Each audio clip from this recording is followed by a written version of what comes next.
오늘 공독된 성경 말씀을 보면은 그 유명한 오순절 성령 강림에 대한 이야기가 나옵니다.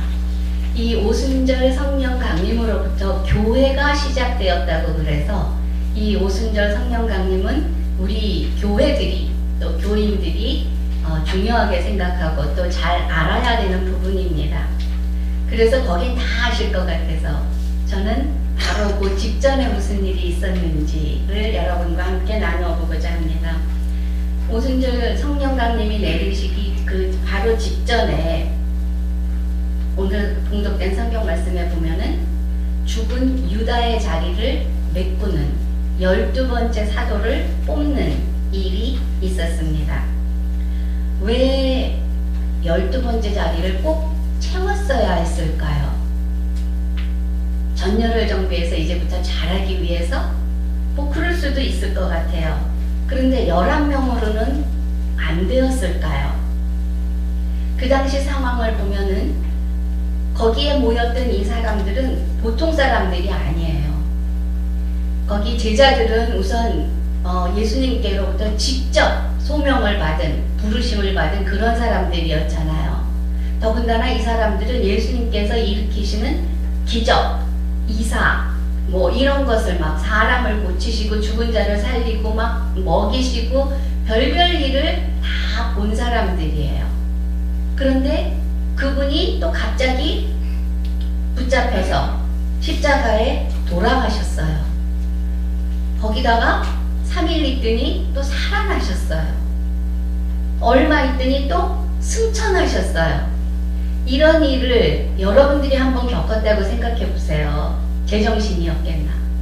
넋이 다 나갔을 거예요. 그런데 그것뿐이 아니죠. 이제는 그 예수님이 자기들 곁에 없는 거예요. 얼마나 마음이 허전하고 쓸쓸했겠어요.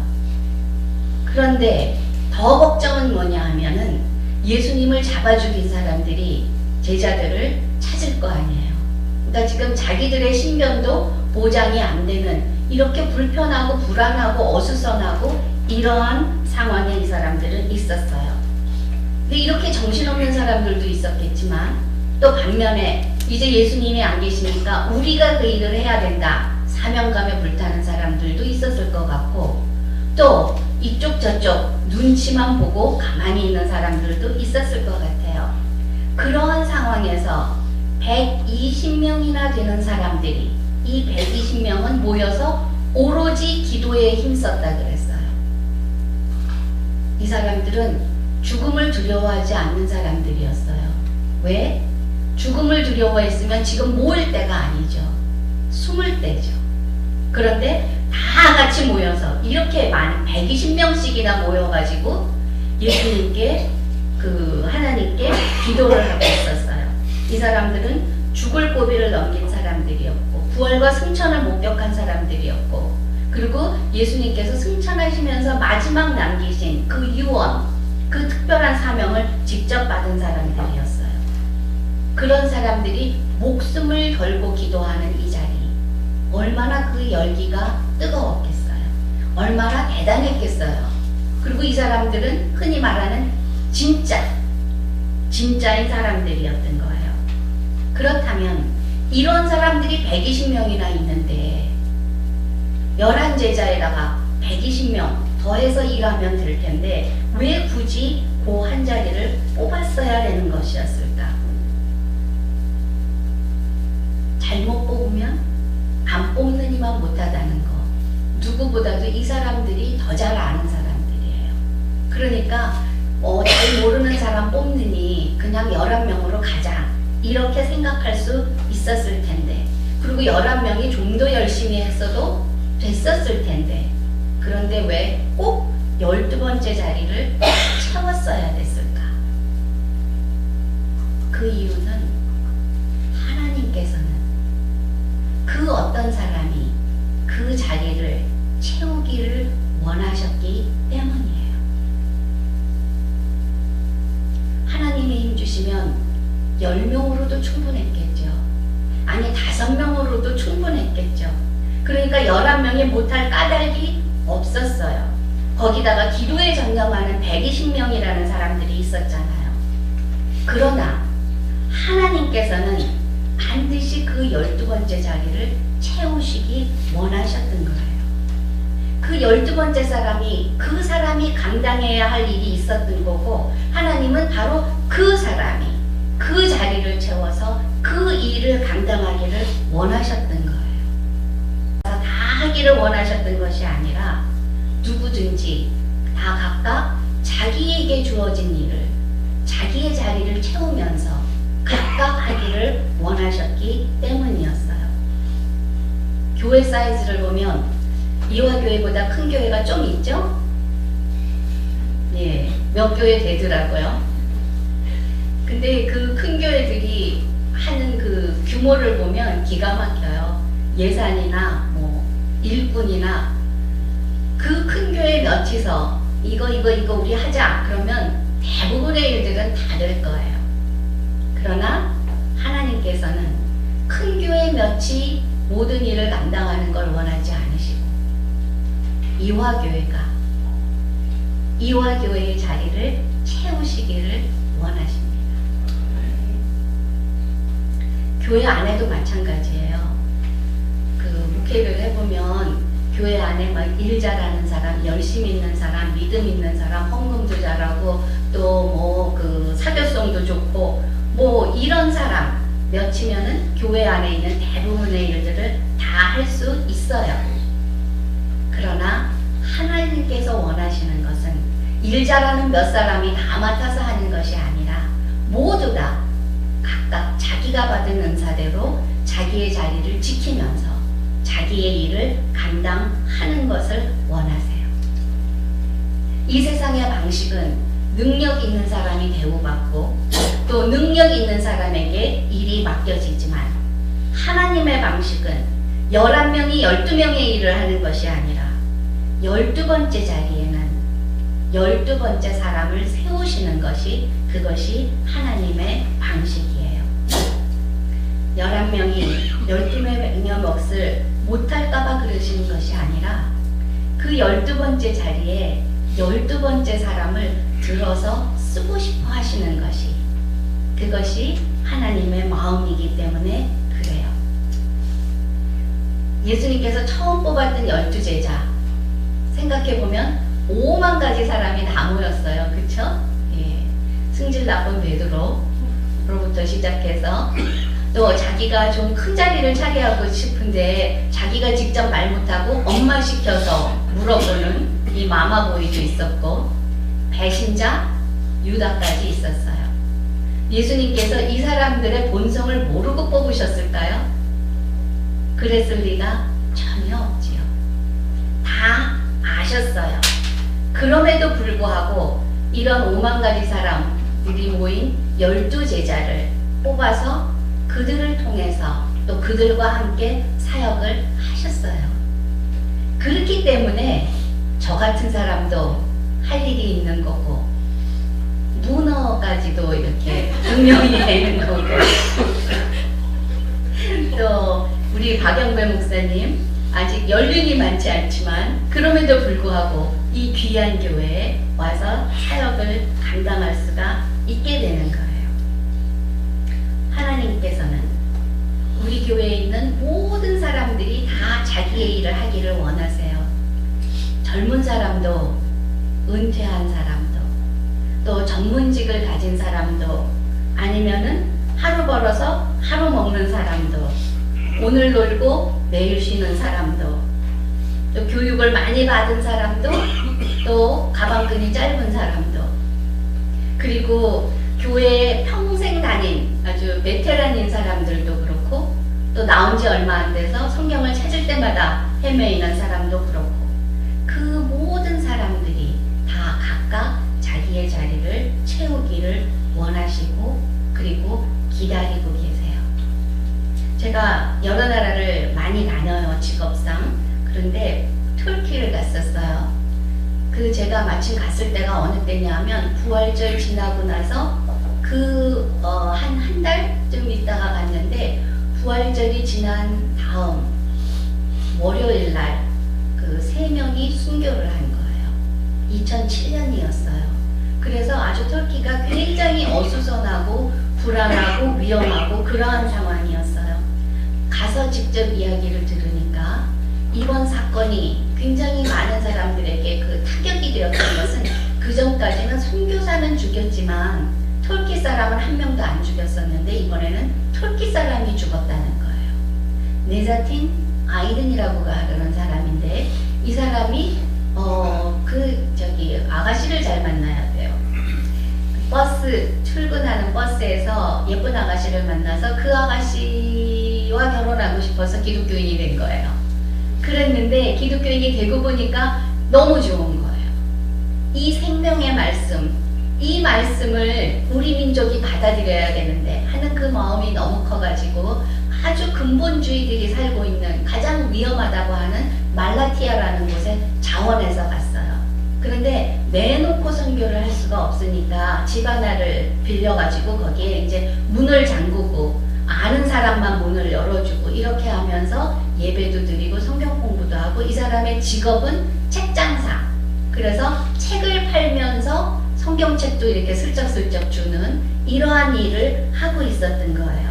그런데 교회에 몇 달 전부터 나오던 어떤 젊은 사람들이 배를 눌러서 이분이 교인이니까 문을 열었더니 그 세 사람이 들어와가지고 칼로 이 안에 있던 네자틴 아이든 목사님하고 선교사 2명을 죽인 거예요. 이 사람들이 교회에 온 이유는 교회에 다녀야 문을 열어주니까. 그래서 이 세 사람을 죽이려고 아예 작정을 하고 왔던 것이었어요.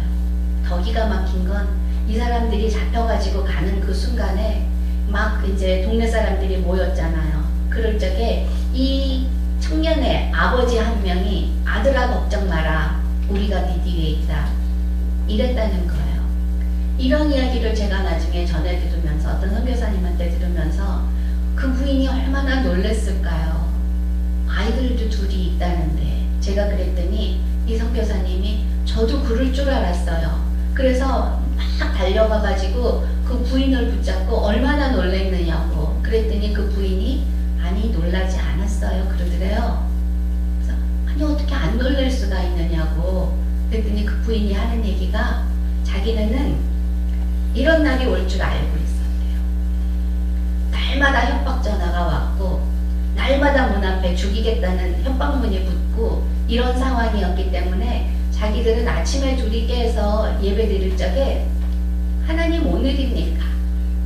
이러면서 살고 있었다는 거예요. 그러면서 자기는 놀라지 않았다. 이렇게 해서 터키 사람이 죽음을 당했을 적에 터키에서 몰래 신앙생활하는 사람들이 교회를 막 안 나오는 거예요. 그래서 100명 모이던 교회는 15명 막 남고 그리고 저는 이제 선교사님들이 모여서 그 기도하는 데를 따라가 봤어요. 그랬더니 그 사람들이 돌을 던져갖고 유리창 다 깨지고 그러니까 저는 그냥 잠깐 기도하는데도 얼마나 무섭고 불안한지 몰랐어요. 근데 그 선교사님들 하는 얘기가 이제 터키 선교는 끝났습니다. 더 이상 희망이 없습니다. 이러는 거예요. 그런데 제가 떠나기 전에 어떤 선교사님한테서 이런 이야기를 들었어요. 그 하나님이 이 기회를 사용해서 쭉정이와 알곡을 갈라주셨대요. 그러니까 어차피 그 쭉정이는 아예 안 나온대요. 그런데 알곡들은 모여가지고 정말 목숨을 걸고 열심히 기도를 하는데 그때 현지인들하고 같이 모여서 막 기도하고 있을 적에 기도 중에 한 사람이 앞으로 나오더래요. 그러면서 내가 제2의 네자틴 아이든이 되겠습니다. 그 사람이 다 못하고 간 거 내가 하겠습니다. 그러더래요. 그러더니 또 다른 사람이 손들고 나오면서 저 사람이 가서 죽으면 그러면 내가 제3의 네자틴 아이든이 되겠습니다. 이랬다는 거예요. 제가 그 소리를 듣고 2007년에 터키에서 돌아왔어요. 2011년에 제가 다시 터키를 방문하게 됐어요. 이번에는 이제 이스탄불에 가게 되었었는데 그런데 가가지고 궁금했어요. 그 말라티아가 어떻게 됐는지. 그래서 그 현지인 목사님한테 물어봤어요. 말라티아의 그 교회는 어떻게 됐냐고. 그래 저는 이제 뭐 다 이렇게 다 문 닫고 그렇게 됐을 거라고 예상을 하고 물어봤더니 그 현지인 목사님이 이렇게 대답했어요. 7명이 이번에 세례받았습니다. 그래서 내가 놀라가지고 아니 그게 어떻게 가능해요? 그랬더니 그때 제가 제 2의 내자틴 아이들, 제 3의 내자틴 이런 사람들이 와가지고 한 명씩 그 자리를 채우면서 거기에서 열심히 그 선교를 해가지고 7명이 세례를 받았다는 거예요. 내자틴 아이들은 다 이루고 가지 못했지만 그 자리를 다른 사람들이 채울 적에 내자틴도 하지 못했던 그 귀한 일이 이루어졌고 지금 터키는 그때보다도 훨씬 더 열심히 또 활발하게 선교가 이루어지고 있어요. 얼마나 많은 일을 하느냐도 중요해요. 얼마나 중요한 일을 하느냐도 중요해요. 그러나 그것보다 더 중요한 것은 우리에게 맡겨진 일을 하는 거예요. 우리가 채워야 할 자리를 채우는 거예요. 이화교회에게 맡겨진 일을 하고 이화교회가 채워야 할 자리를 채우는 것, 그리고 그 책임을 다하는 것, 그것이 무엇보다도 중요하다고 생각을 합니다. 어떤 분들은 그렇게 이야기해요. 하나님이 우리를 필요로 하십니다. 그 말도 맞아요. 그런데 저는 제 경험으로는 하나님이 우리를 필요해서 쓰시는 게 아니라 우리에게 은혜 주시려고 쓰시는 거예요. 그래서 하나님의 필요가 아니라 하나님의 은혜라고 믿어요. 왜냐하면 하나님이 나 없어서 무슨 일 못 하시겠어요? 무슨 일을 못 하시겠어요?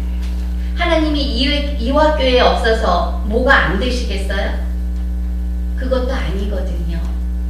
성경에 보면은 보리떡 5개, 물고기 2마리, 어떤 아이가 바친 그 음식으로 남자만 5,000명, 기분 나쁜 부분이에요. 남자만 5,000명을 먹였다고 이렇게 쓰여 있어요. 예수님이 그거 없으면 기적을 못 이루시겠어요? 아니거든요. 그런데 그 아이의 도시락을 사용하셨기 때문에 그 아이의 삶이 바뀐 거예요. 그 일이 일어나기 전, before and after, 그 아이의 삶이 어떻게 똑같을 수가 있었겠어요? 마찬가지로 하나님께서 우리를 불러주시면 얼마나 감사해요. 쓰시겠다고 하시니 얼마나 고마워요. 그리고 일을 맡겨주시니 얼마나 감격스러워요. 근데 어떤 분들은 그래요. 일을 하려고 해도 일이 보이지를 않는데요. 무슨 일을 해야 될지 몰라서 못하겠대요. 그분은 덜 찾은 거예요. 더 찾아야 해요. 기도하면서 찾으면 일은 반드시 있어요. 제가 그거는 개런티예요. 왜 못 찾느냐? 이미 되고 있는 일만 보니까, 그러니까 거기는 벌써 딴 사람이 하고 있거든요. 그리고 어떤 경우에는 좋은 일을 찾으니까 좋지 않은 일은 안 보이는 거거든요. 남이 알아주는 자리만 찾으려고 하다 보면 일을 못 찾게 되는 거예요. 그러나 해야 할 일은 있어요. 너무나 많아요. 미국에서 이런 이야기를 들었어요. 어떤 아가씨가 좀 이렇게 보기에 그렇게 매력적이지는 않았나 봐요. 그래서 댄스 파티에 가면은 남자들이 이렇게 아가씨 보고 댄스 하자고 그러고 그럴 때 그런 시절이었는데 이 아가씨 보고 아무도 댄스 하자고를 안 해갖고 이 아가씨는 맨날 벽에 붙어 있었다는 거예요. 그러다 보니까 비관되고 살맛이 안 나고, 그래서 내가 이러고도 이 댄스 파티에 가야 되나, 가서 내가 계속 모멸감을 느껴야 되나, 가지 말아버릴까 생각을 하면서 어떤 그 마을에 현명한 분한테 찾아가서 그 상담을 했대요. 이래서 내가 이제 안 가버리려고 그럽니다. 근데 그러면 결혼하기에는 문제가 있겠지만 안 가고 싶습니다. 이렇게 이야기하니까 그 현명한 분이 그러시더래요. 한 번만 더 가봐라. 근데 요번에는 가서 이 파티를 네가 만드는 거라고, 네가 주최하는 거다. 네가 주인이라고 그렇게 생각하면서 한번 파티에 가봐라 그러더래요. 그래서 이 아가씨가 가가지고 아 이번엔 내가 주최하는 거였지. 그리고 가서 보니까 막 여러 사람이 댄스를 하고 그러니까는 방이 막 더워지더래요. 그래서 창문을 열었대요. 굉장히 시원한 바람이 들어오는 거예요. 그 다음에 보니까 또 커피가 떨어졌더래요. 그래서 사람들이 막 목말라 하니까는 부엌에 들어가서 커피를 더 만들어가지고 내왔대요. 이랬더니 남자들이 막 댄스하자고 그랬다는 거예요. 근데 남자들이 막 댄스하겠다. 그 부분이 중요한 게 아니라 내가 내일이라고 생각하면 내가 주인이라고 생각하면 일이 보인다는 거예요. 그런데 손님으로 생각하면 댄스 파티에 온 손님으로 생각하면은 일이 안 보인다는 거예요. 우리가 할 일은 반드시 있어요. 우리가 할 일이 없다면 주님이 벌써 오셨을 거예요. 이 세상이 끝났을 거예요. 더군다나 요즘 세상 너무 어렵다 그러잖아요. 우리가 봐도 한심하다 그러잖아요. 교회들도 어렵다 그러잖아요. 이화교회도 목사님 그러시더라고요. 날 보고 교인 조그마도 놀래지 말라고. 다 누워서 예배 드려도 의자가 남는다고. 뭐 그렇게부터 시작해서 학원 선교도 마찬가지예요. 우리가 해야 될 일은 너무너무 많은데 그 일들을 찾아서 감당하시는 여러분이 되기를 바랍니다. 지난 주일에 꼬마들이 찬양 드렸잖아요. 전 너무 은혜 받고 이화교회에 희망이 있다 하는 생각이 딱 들었어요. 그 아이들 중에서 그 목청 제일 큰 아이 음정에는 은사를 못 받았지만 목청의 은사를 받으니까 자기가 가진 거 가지고 섬겼잖아요. 자기 자리를 채웠잖아. 얼마나 열심히 끝까지 하는지. 그리고 앞에 조기 앞에 앉아 맨 앞줄에 섰던 남자아이 자기가 정말 열심히 하는데 중간에 나왔는데 옆에서 아니라고 그러니까는 어느 게 맞는지 모르지만 이 아이의 표정으로 봐서는 얘는 굉장히 억울해하는 표정이더라고요. 그런데도 억울해함에도 불구하고 그만 안 두고 끝까지 했어요. 그쵸? 그리고 그 막는 아이 걔는 자기 거 하기도 바쁠 텐데 그 옆에 있는 친구까지 그렇게 챙겨주고 거기다 그 뒷줄에 있었던 여자아이 걔네들 싸우지 말라고 막 이러는데 자기 노래하기도 바쁜데 이렇게 동생들까지 챙겨주고 그리고 그 옆에 서 있던 아이들 우리 어른들 같으면 아 진짜 창피해서 못하겠네 뭐 이랬을 텐데 다 끝까지 열심히 했거든요. 그것을 보면서 아 정말 각각 이 아이들이 이렇게 다 자기 자리를 채워주는구나 훌륭한 교회다 하는 생각을 가졌습니다. 마지막으로 두 가지만 얘기할게요. 빨리 할게요. 우리가 일하면서 11제자가 이미 있다는 것을 기억해야 해요. 그 이야기는 혼자 하는 게 아니라는 거예요. 혼자 해서도 안 돼요. 그리고 혼자 한다고 죽겠다고 그럴 필요도 없어요. 이미 11제자가 함께 일하고 있기 때문에 우리는 같이 하면 되는 거예요. 힘이 남을 땐 도와주고 모자랄 땐 도와달라고 그러고 뭐가 창피해요. 같이 하는 건데 도와달라고 그러고 또 어려워하는 사람 있으면 겉면도 하고 또 나보고 잘못했다고 충고하는 사람 있으면 그것도 잘 받아들이고 함께 하는 거예요. 그 다음에 또 11제자가 있기 때문에 이미 있기 때문에 나는 실패해도 괜찮아요. 그리고 부족해도 괜찮아요.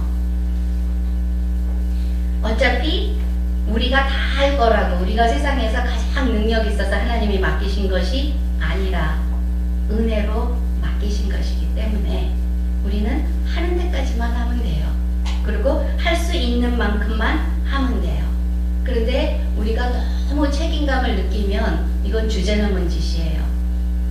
주인은 하나님이시기 때문에 우리가 아니기 때문에 그러니까 너무 걱정할 필요도 없고 결과에 연연할 필요도 없고 그저 빈자리 우리 자리 찾아서 채우면 되는 거예요. 12번째 자리는 내가 채워야 할 자리입니다. 12번째 자리는 하나님께서 나를 위해서 준비하신 자리입니다. 12번째 자리는 하나님께서 나를 축복하시려고 기다리시는 자리입니다. 이 자리를 채우는 여러분, 이 자리를 채우는 이화교